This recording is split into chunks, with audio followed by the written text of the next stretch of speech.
السلام علیکم ورحمۃ اللہ وبرکاتہ۔ معزز سامعین اکرام، عرفہ کے دن نماز پڑھنے کا ذکر حدیث پاک میں آتا ہے، ایک نفل نماز ہے، اور یوم عرفہ 9 ذی الحجہ کو روزہ رکھنے کا بھی بے انتہا اجر و ثواب ہے۔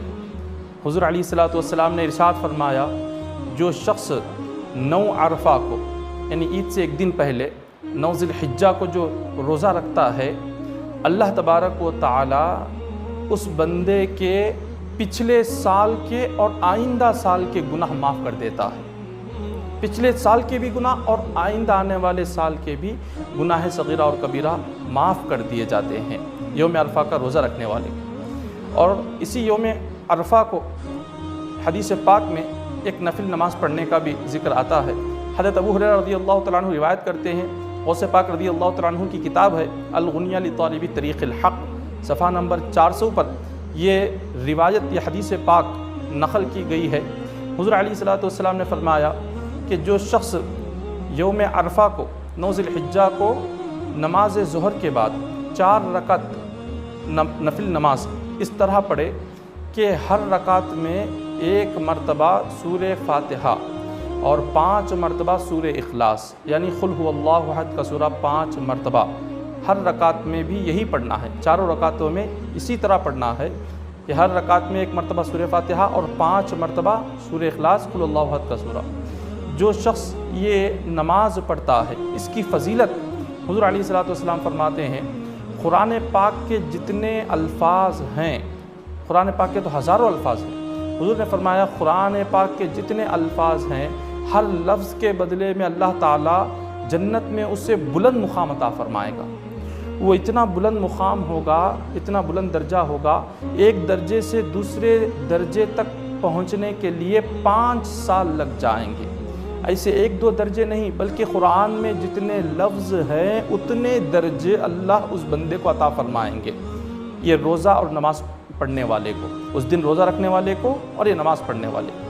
اور یہ فضیلت یہیں پر ختم نہیں ہوتی، بلکہ حضور علیہ الصلوۃ والسلام فرماتے ہیں، قرآن پاک میں جتنے حرف ہیں، قرآن پاک میں ہزاروں کی تعداد میں حرف ہے، ہر حرف کے بدلے میں اللہ اسے 70 حوریں عطا فرمائے گا۔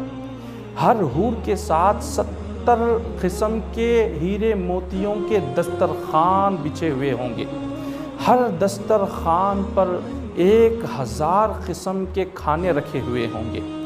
ان 1000 قسم کے کھانوں میں ایک قسم گوشت کی ہوگی، ان 1000 قسموں میں ایک گوشت کی قسم ہوگی۔ وہ ایک جو گوشت ہوگا، صرف گوشت ہی 70,000 قسم کا ہوگا۔ جب ایک قسم گوشت یہی 70,000 قسم کا ہوگا تو اندازہ لگائیں جو 999 جو اور کھانے ہیں وہ کیسے ہوں گے، اور ان میں سے ہر کھانا کتنی قسم کا ہوگا۔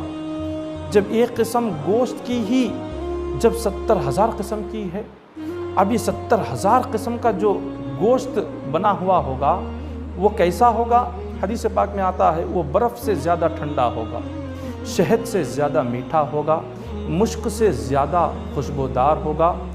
وہ گوشت کو نہ کسی چھری نے کاٹا ہوگا، نہ کسی آگ نے جلایا ہوگا، نہ وہ آگ پر پکا ہوا ہوگا گوشت، نہ چھری سے کاٹا ہوا ہوگا۔ وہ کیسا ہوگا وہ رب ہی جانتا ہے۔ وہ قیامت کے دن ہی اس یوم عرفہ کے روزہ رکھنے والوں کو، یہ نماز پڑھنے والوں کو اللہ تعالیٰ کھلائیں گے۔ جب یہ دسترخوان بچھا ہوا ہوگا، وہ بندہ جب کھا رہا ہوگا، اتنے میں ایک پرندہ آئے گا، وہ اپنی میٹھی زبان سے، میٹھی آواز سے وہ کہے گا کہ اے عرفہ کی نماز اور روزہ رکھنے والوں، تمہیں مبارکبادی ہو۔ اس کی اتنی میٹھی آواز ہوگی کہ کسی نے اس اتنی میٹھی اور سریلی آواز کو کبھی سنا ہی نہیں ہوگا۔ وہ جو پرندہ آئے گا، اس کی چونچ سونے کی ہوگی اور پر موتیوں کے ہوگے۔ وہ اس کھانے والے کے برتن میں گر جائے گا، اس کے 70,000 پر ہوں گے۔ جب وہ اپنے پروں کو پھیلائے گا، اس کے ہر پر سے 70 قسم کے کھانے نکلیں گے۔ جنتی ان کھانوں کو کھائے گا، پھر وہ پرندہ اڑ جائے گا۔ یہ اس یوم عرفہ کو، اس نماز کو پڑھنے کا ثواب اور یہ روزہ رکھنے کا یہ ثواب ہے۔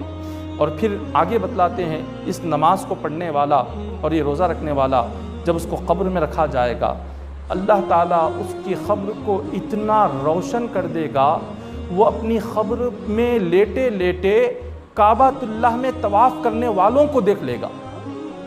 اللہ اکبر، اتنی اللہ اس کی قبر میں روشنی کر دے گا۔ اور پھر خالق کائنات اس کو قبر میں جنت کا ایک دروازہ بھی کھول دے گا، اور جنت میں اللہ اسے جو مقام و مرتبہ عطا کرنے والا ہے، اپنی قبر میں لیٹے لیٹے وہ مقام و مرتبہ بھی وہ دیکھ لے گا۔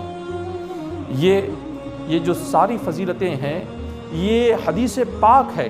الغنی لطالب طریق الحق صفحہ نمبر 400 پر تفصیل سے یہ حدیث پاک لکھی گئی ہے۔ اکثر یہ سمجھتے ہیں کہ فضیلت کی جو حدیثیں ہیں وہ ضعیف ہیں یا وہ کتابوں میں نہیں، ایسا نہیں ہے، بلکہ یہ بڑی مشہور کتاب ہے حضور غوث العظم دستگیر رضی اللہ تعالیٰ عنہ کی، الغنی لطالب طریق الحق۔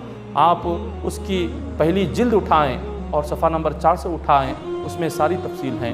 تو لہٰذا آپ تمام سے گزارش ہے، یوم عرفہ کے دن آپ روزہ بھی رکھیں، یوم عرفہ کے دن یہ نفل نماز بعد ظہر کے پڑھیں، اور اس کا اجر و ثواب دنیا میں بھی حاصل کریں، قیامت کے دن بھی حاصل کریں، قبر میں بھی حاصل کریں۔